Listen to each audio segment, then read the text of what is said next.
Hello विद्यार्थियों, इस खास सफर में आप सभी का स्वागत है। आज हम कोई आम पढ़ाई नहीं करने वाले हैं, बल्कि हम सब आज एक खगोल शास्त्री यानी एस्ट्रोनॉमर की भूमिका निभाने वाले हैं। हम रात के इस खूबसूरत आसमान के बारे में बहुत कुछ समझेंगे, जिसे हम रोज देखते तो हैं, पर उसके रहस्य शायद ही जानते हैं। तो चलिए, आसमान के इन चमत्कारों को अपनी आंखों से देखने के लिए तैयार हो जाइए। अच्छा, आगे बढ़ने से पहले एक बड़ा ही दिलचस्प सवाल है मेरे पास। जरा सोचिए, रात भर आसमान में इतने सारे जगमगाते हुए तारे दिखते हैं, है ना? लेकिन दिन होते ही ये सारे तारे आखिर कहाँ छिप जाते हैं? क्या ये कहीं चले जाते हैं? हम सबने बचपन में ये कभी ना कभी तो जरूर सोचा होगा। अपने दिमाग में इस सवाल को रखिए, क्योंकि इसका बड़ा ही मजेदार जवाब हम अभी ढूंढने वाले हैं। तो आज का हमारा सफर कुछ ऐसा रहेगा। सबसे पहले हम चमकते रात के आकाश के बारे में बात करेंगे। फिर जानेंगे कि खगोलीय पिंड क्या होते हैं, नक्षत्र मंडल और सप्तऋषि को समझेंगे, आसमान में ध्रुव तारे की पहचान करना सीखेंगे, आकाश के घुमक्कड़ यानी ग्रहों से मिलेंगे और आखिर में अपने पूरे सौर परिवार को जानेंगे। चलिए शुरू करते हैं। खंड 1, चमकता रात का आसमान। सूर्यास्त के बाद आसमान को देखना कितना सुकून देता है ना। शुरुआत में बस 1 या 2 चमकते बिंदु दिखते हैं, लेकिन फिर धीरे धीरे पूरा आसमान जैसे मोतियों या हीरों से भर जाता है। अब उस सवाल पर वापस आते हैं, तारे दिन में कहाँ जाते हैं? इसे समझने के लिए एक बड़ा ही शानदार और आसान सा प्रयोग करते हैं। सोचिए, एक टॉर्च के शीशे पर एक कागज लपेटा जाए जिसमें सुई से छोटे छोटे छेद किए गए हों। अब एक बिल्कुल अंधेरे कमरे में इस टॉर्च की रोशनी दीवार पर डालिए। आपको दीवार पर प्रकाश के छोटे छोटे बिंदु दिखेंगे, बिल्कुल रात के तारों की तरह। और अब अचानक से कमरे की सारी बत्तियां जला दीजिए। क्या हुआ? वो सारे चमकते बिंदु लगभग गायब हो गए हैं ना। यही होता है तारों के साथ। तारे दिन में कहीं नहीं जाते, बस सूर्य की रोशनी इतनी तेज होती है कि उस चमक में हमें तारे दिखाई ही नहीं देते। खंड 2, खगोलीय पिंड क्या हैं? अब विज्ञान की या कह लें एक खगोल शास्त्री की भाषा में इन चमकने वाली चीजों को क्या कहते हैं? तो देखिए, सूर्य, चंद्रमा और वे सभी वस्तुएं जो रात के समय आसमान में चमकती हैं, उन्हें खगोलीय पिंड कहा जाता है। ये खगोल विज्ञान की बिल्कुल बेसिक परिभाषा है। तो अगली बार आसमान में कुछ भी चमकता हुआ दिखे तो समझ जाइएगा कि आप एक खगोलीय पिंड को देख रहे हैं। लेकिन एक बात है, सारे खगोलीय पिंड एक जैसे बिल्कुल नहीं होते। कुछ खगोलीय पिंड आकार में बहुत बड़े और बेहद गर्म होते हैं। ये गैसों से बने होते हैं और इनके पास खुद की ऊष्मा और प्रकाश होता है, जिसे वो बहुत बड़ी मात्रा में बाहर निकालते हैं। इन्हीं खास खगोलीय पिंडों को हम तारा कहते हैं। और क्या आप जानते हैं, हमारा अपना सूरज भी असल में एक तारा ही है। वो बस हमारी पृथ्वी के काफी करीब है, इसीलिए हमें इतना बड़ा और गर्म लगता है। खंड 3, नक्षत्र मंडल और सप्तऋषि। तारों के बारे में तो हमने जान लिया। अब जरा उन दिलचस्प आकृतियों की बात करते हैं जो ये तारे रात के आसमान में बनाते हैं। अगर आप ध्यान से देखें तो तारों के अलग अलग समूह मिलकर तरह तरह की आकृतियां बनाते हैं। इन्हें नक्षत्र मंडल कहा जाता है। उदाहरण के लिए ओर्सा मेजर या बिग बियर ऐसा ही एक बहुत मशहूर नक्षत्र मंडल है। ये आसमान में बनी किसी पहेली या चित्र की तरह होते हैं, जिन्हें इंसान प्राचीन काल से पहचानता आ रहा है।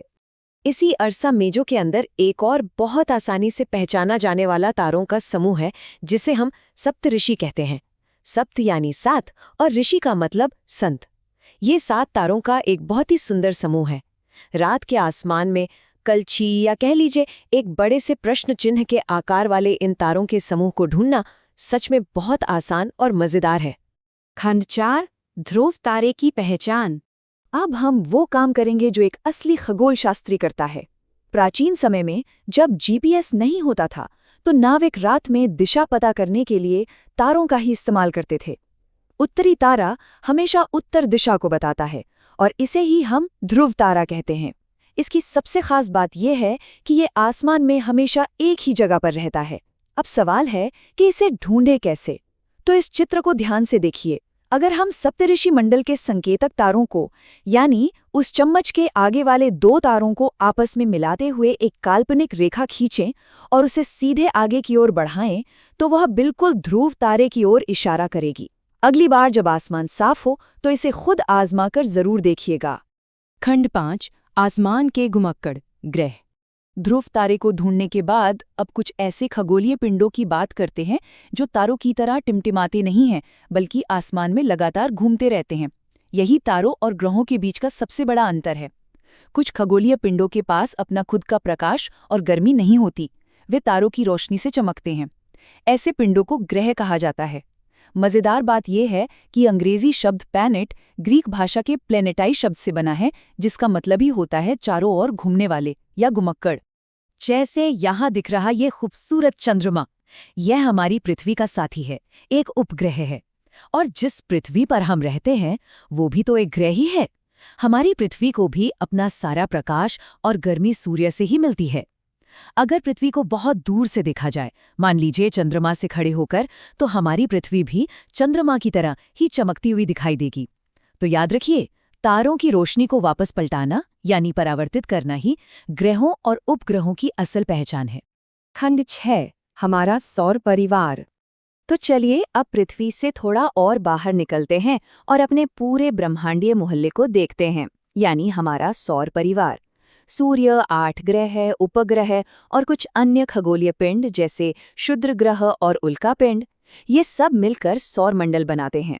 हम इसे प्यार से सौर परिवार कहते हैं और इस परिवार का मुखिया है सूर्य। सूर्य बिल्कुल बीचों बीच स्थित है और उसका जबरदस्त खिंचाव बल ही इस पूरे सौर परिवार को एक साथ बांध कर रखता है। इस चित्र में आप साफ देख सकते हैं कि कैसे सभी 8 ग्रह एक निश्चित रास्ते पर सूर्य का चक्कर लगा रहे हैं। ये रास्ते बिल्कुल गोल नहीं है बल्कि फैले हुए यानी दीर्घवृत्ताकार हैं। इन्हें ही कक्षा या ऑर्बिट कहते हैं। देखिए, सूर्य के सबसे करीब बुध ग्रह है, फिर शुक्र, फिर हमारी अपनी नीली पृथ्वी और इसी तरह बाकी सभी ग्रह अपनी अपनी कक्षा में मजे से घूम रहे हैं। अब इन सारे ग्रहों के नाम सूर्य से उनकी दूरी के हिसाब से याद रखना कभी कभी मुश्किल लग सकता है, लेकिन इसे याद रखने की एक बहुत ही कमाल की और आसान सी ट्रिक है। बस एक छोटी सी अंग्रेजी लाइन याद कर लीजिए, my very efficient mother just served us nuts. बस इसके हर शब्द के पहले अक्षर से ग्रहों के नाम मिल जाते हैं।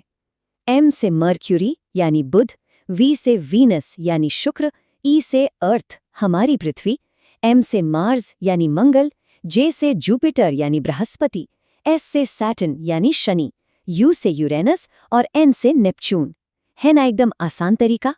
अब हम इस सफर के आखिरी हिस्से में हैं, तो एक बड़ा ही मजेदार तथ्य आपको बताता हूँ। बृहस्पति, शनि और यूरेनस, इन तीनों ग्रहों के चारों ओर दरअसल छल्ले बने हुए हैं। हाँ, रिंग्स। ये छल्ले अनगिनत छोटे छोटे पिंडों और मलबे से बनी पट्टियां हैं। हालांकि हम इन्हें सीधे आंखों से नहीं देख सकते, लेकिन शक्तिशाली दूरबीन की मदद से पृथ्वी से ही इन छल्लों को देखा जा सकता है। ये सब जानकर लगता है ना कि अंतरिक्ष में कितनी ज्यादा विविधता और सुंदरता है। तो विद्यार्थियों, आज हमने एक खगोल शास्त्री की नज़र से इस ब्रह्मांड के कई छोटे बड़े राज समझे, तारों की चमक से लेकर आसमान में घुमक्कड़ ग्रहों तक, और ध्रुव तारे को ढूंढने से लेकर हमारे अपने विशाल सौर परिवार तक। लेकिन याद रखिए, ब्रह्मांड रहस्यों का खजाना है। एक सवाल है जो हमें हमेशा सोचते रहना चाहिए, जब अगली बार हम रात के आसमान की ओर देखेंगे तो हम नया क्या खोजेंगे? अपनी आंखें हमेशा खुली रखिए और ब्रह्मांड से सवाल पूछते रहिए, क्योंकि सीखने का ये रोमांचक सिलसिला कभी खत्म नहीं होना चाहिए। इस एक्सप्लेनर में मेरे साथ जुड़ने के लिए बहुत बहुत धन्यवाद। हमेशा आसमान की ओर देखते रहिए।